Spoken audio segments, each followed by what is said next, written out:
All right, here's another one of my little short videos on traffic sign making. I'm going to show you how I kind of cut down some of my waste to save some of my materials. I want to make a W2-2, which is going to be an intersection sign ahead. And if I cut it out with just the EC film, there's going to be huge areas that are going to waste. So if I cut out the border and everything all together, it's going to be a big waste. So what I do is I have these pre-covered. I cover a lot of these ahead of time. I try to keep about a dozen or so covered at the same time. The border is going to be a 3/4 inch border. The board will be 3/4 inches wide with a 5/8 inch offset on it. So what I do is I have my little triangle made, and I'm going to make a series of marks around the sign. It's going to be 5/8, and that's going to be the limit line for my border. So I'll make some of those. Just a guideline so I know where to put my borders at. And I'll cover some of these too and have the borders on them, but I'm showing you how I cover these to start with. So now I've got my marks set up. I've got a series of marks on all sides with the 5/8 inch. I pre-cut some on the EC film. These are about 30 3/4 inch long. What I do then is I can just peel them off. And I got my marks, and I kind of center these, and I'll just go all the way around. Now I've got my 3/4 inch border with the 5/8 inch offset on it. What I do is I put all my sides on first so I can get the radiuses straight.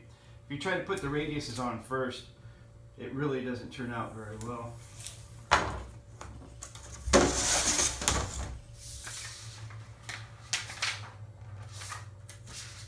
I usually keep a bunch of these on stock on hand, cut out during, I just have to make time to do them.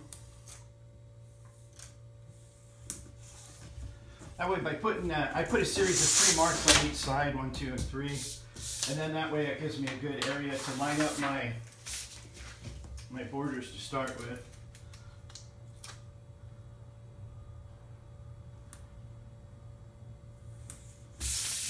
Okay, there we have it. I have all 4 sides done. Now all I have to do is put the radius turns in, which I pre-make these ahead of time, cover them with some transfer tape. All I have to do then is just peel them off.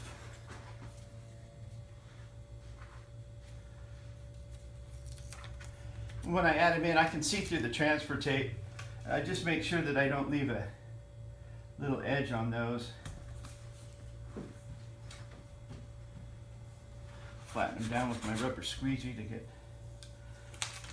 You can see they're nice straight borders now. I don't have anything crooked.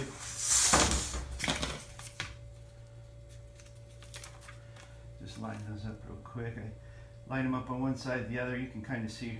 I go by the inside marks there. Make sure that I get them nice and straight. If you do mess up a little bit and you get one off a little bit, it's not a big deal. You can just take a razor and trim it, kind of even it out.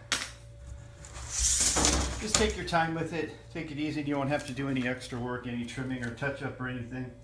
At highway speeds, you're not going to see if there is a little overlap. What I try to do when I cut my borders out, make sure you cover, I try to cover a 1/2 inch in case there's any shrinkage or anything.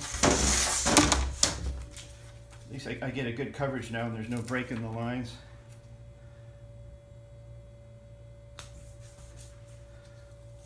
So now that I have all 4 borders on, I have a nice sign with the 3/4 inch border, 5/8 inch width all the way around.